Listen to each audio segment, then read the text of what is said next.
Hari ini cuplikan pembahasan tentang dakwah ilallah.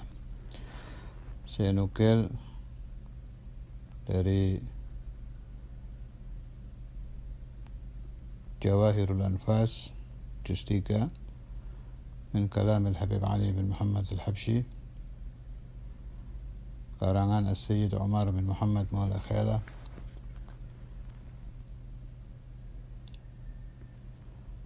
halaman 73. وقال رضي الله عنه أخبرني الحبيب محمد بن عبد الله بن عمر بن يحيى قال لما طلع الحبيب عبد الله بن عمر إلى أرض جاوة أشرق نوره على أهلها وهدى الله به أمما من الناس وابتنت في تلك السنة 40 مسجدا في جاوة. وأخبرني عبد القادر بن عمر إن الذين يصلون خلف الحبيب عبد الله في كل فريضة 13,000 وأسلم كثير من الكفار. ولما عزم على الخروج إلى حضرموت ووصل سنغافورة وكان بعض البلدان التي قريب سنغافورة ما دخلها الحبيب عبد الله، فأتى أهلها إليه وطلبوا منه أن يدخل إلى عندهم ويدعوهم إلى الله، وعزم على الدخول ورغب في ذلك. فلما نام تلك الليلة رأى النبي صلى الله عليه وسلم وسيدنا الفقيه المقدم وكأنها حضرت صلاة، فقال له النبي صلى الله عليه وسلم قم يا عبد الله أذن، فقام وأذن حتى وصل قوله حي على الفلاح، والفقيه المقدم على يساره، فقبض على فمه وقال اسكت يا عبد الله، هذه العرض ما فيها فلاح. فلما أصبح قال ما عاد أجلس في عرض ما فيها فلاح، وعزم على التوجه إلى حضرموت حالا. Ini riwayat sangat penting sekali untuk dijadikan i'tibar, bahwa terbuka tidaknya kita berdakwah di satu tempat tergantung izin dari para masyayikhnya para masyayikh musalsalah ila Nabi sallallahu alaihi wasallam. Jadi dalam riwayat ini ada seorang ulama kaliber dunia, Al-Habib Abdullah bin Umar bin Yahya, diriwayatkan bahwa beliau ketika berdakwah ke Indonesia, di sini diistilahkan Jawa tapi maksudnya Indonesia, dakwah beliau sangat berhasil. Bermacam-macam kelompok masyarakat masuk Islam. Bahkan diceritakan di sini di dalam 1 tahun pernah terbangun 40 masjid. Jumlah orang yang sholat jamaah dengan Habib Abdullah sampai 13.000 orang. Itu 5 waktu, subuh, zuhur, asar, maghrib, isya. Juga diceritakan di sini tidak terhitung orang-orang non-Islam yang masuk dan bersyahadat di hadapan Al-Habib Abdullah bin Umar mengucapkan asyhadu an la ilaha illallah wa asyhadu anna Muhammadar Rasulullah. Luar biasa berhasil dakwah beliau. Garis bawah ini, dakwah beliau telah berhasil. Tetapi ketika beliau akan kembali pulang ke Hadramaut sampai di Singapura. Nah, di sini dalam kitab ini dikatakan ada sebagian kota yang dekat Singapura. Jadi kalau menurut kitab ini bukan Singapurnya. Allahu a'lam ini. Kotanya apa, desanya apa tidak jelas. Penduduk setempat meminta beliau untuk berdakwah ke situ. Ke desa A.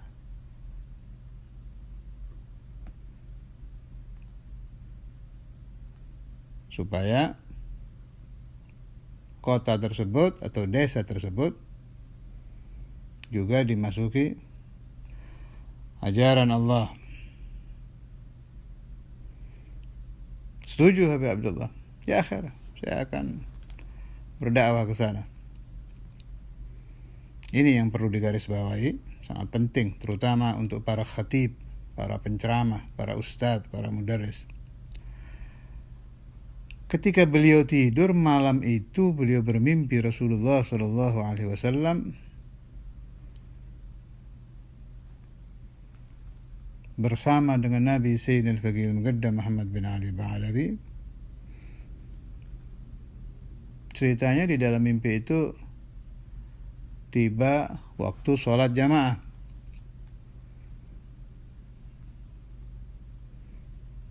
Kemudian Rasulullah SAW memerintahkan kepada Habib Abdullah untuk adzan. Gum, ya Abdullah, adzan. Disuruh adzan Habib Abdullah. Adzan beliau. Bangun adzan. Allahu Akbar, Allahu Akbar. Allahu Akbar, Allahu Akbar. Terus asyhadu an la ilaha illallah, asyhadu anna Muhammadar Rasulullah. Waktu sampai kalimat adzan, hayya 'alal falah, Faqih Al-Muqaddam berada di sebelah kiri beliau. Tahu-tahu tangan Faqih Al-Muqaddam menutup mulut Habib Abdullah. Wa qala uskut ya Abdullah, hadhihi al-'arad ma fiha falah. Jangan kau teruskan adzanmu mengucapkan hayya 'alal falah. Falah itu kan keberuntungan. Jangan. Di kota ini tidak ada keberuntungan. Masya Allah. Falamma asbaha qala ma'ad ajlis fi 'arad ma fiha falah. Ketika beliau bangun, beliau tidak jadi berdakwah di kota itu dan kembali pulang ke Hadramaut. Renungan kita, sebelum itu berapa desa yang beliau berhasil berdakwah? Berapa kota ilmu beliau masuk? Bukan hanya orang dari buruk menjadi baik, dari baik menjadi lebih baik, bahkan tidak terhitung yang dari non-Islam, dari kufur, dari agama lain masuk ke dalam agama Islam. Ini satu desa tidak bisa. Ada apa di sini? Ini rahasia izin. Tidak ada izin dari Rasulullah SAW dan dari Sayyidina Al-Faqih Al-Muqaddam. Maklum bahwa Al-Habib Abdullah bin Umar adalah penganut Thariqah Alawiyah. Jelas sekali bahwa imam beliau adalah Sayyidina Al-Faqih Al-Muqaddam Muhammad bin Ali Ba'alawi. Karena itu saya teringat pesan Mahaguru saya Syekhuna Samahatul Ustadz Al-Imam Al-Hafidh Al-Musnid Al-Qutb Al-Habib Abdullah bin Abdul Qadir Al-Faqih radhiyallahu ta'ala anhu. Beliau katakan, jangankan mengajar, belajar saja pakai ijazah. Jadi kata beliau, ajaztuka fit ta'allum qabla ta'lim. Itu ada. Orang mengambil ijazah untuk ta'allum, untuk belajar. Setelah dia berhasil belajar, baru wat ta'lim. Ada lagi ijazah nashrul ilm, menyebarluaskan ilmu. Ada lagi ijazah dakwah, tabligh. Kalau yang sudah kali beratas seperti para masyayikh kita mendapat ijazah bi'ah thariqah, itu lain, tinggi itu. Kalau yang untuk kelas kita, setelah selesai ta'allum, sebelum kita berdakwah harus ada ijazah untuk dakwah. Sebab Qur'annya juga jelas, wada'iyan ilallah bi'idnihi. Ada kalimat bi'idnihi, harus ada izin menjadi da'i, menjadi muallim, menjadi ustaz, menjadi khatib, harus ada izin dari guru. Sebab banyak juga para mursyid, para syekh, para sufi yang melarang beberapa muridnya untuk dakwah. Karena si syekh melihat ini bahaya ini. Ini anak kalau dia dakwah akan semakin busuk, semakin buruk, hatinya semakin kotor. Jadi dilarang sementara sampai bersih dulu. Ada kebalikannya. Si fulan harus mengajar. Kalau tidak mengajar, dia tidak akan menjadi baik. Di antaranya, salah satu guru saya juga di Tegal, Syekhuna Kiai Ahmad Giren, ketika beliau baru berhenti selesai belajar dengan Sayyidina Maulana Al-Walid Al-Habib Abdullah bin Abdul Qadir Al-Faqih, beliau ragu untuk mengajar. Bahkan cerita kepada saya goncang betul waktu itu.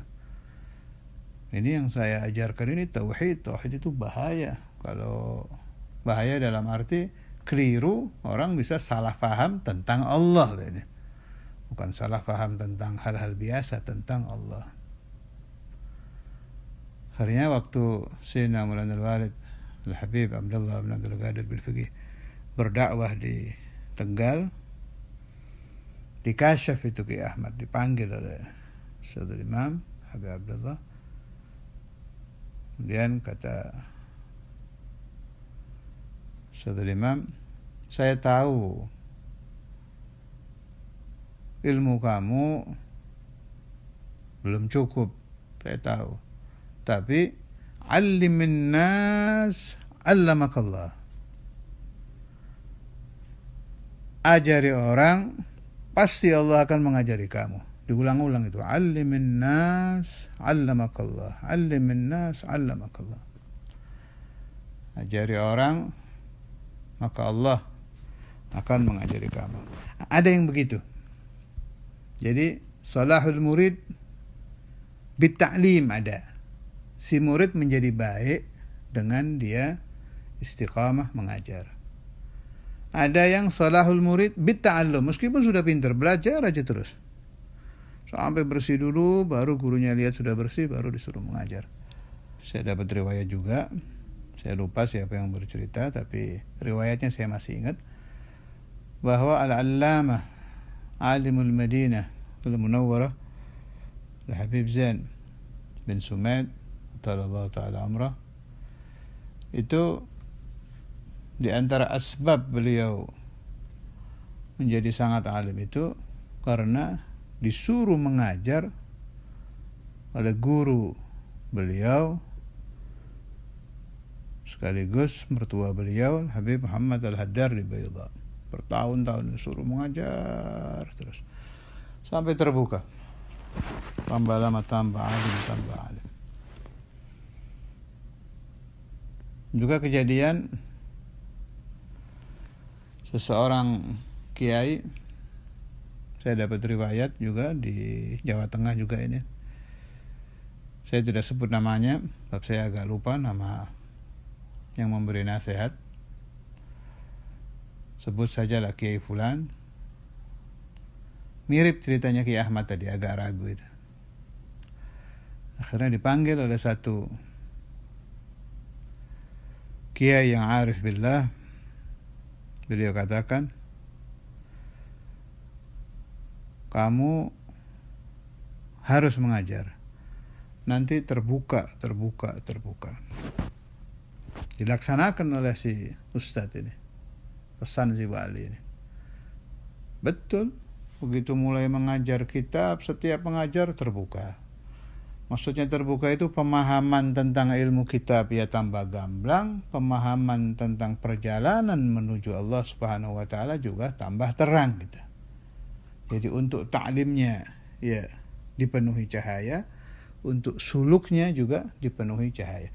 Kenapa? Bi'idnihi. Ini izin. Ada izin dari para ulama, para salihin, para masyayikh yang pemberi izinnya punya silsilah kepada Sayyidina Maulana Muhammad Rasulullah sallallahu alaihi wasallam.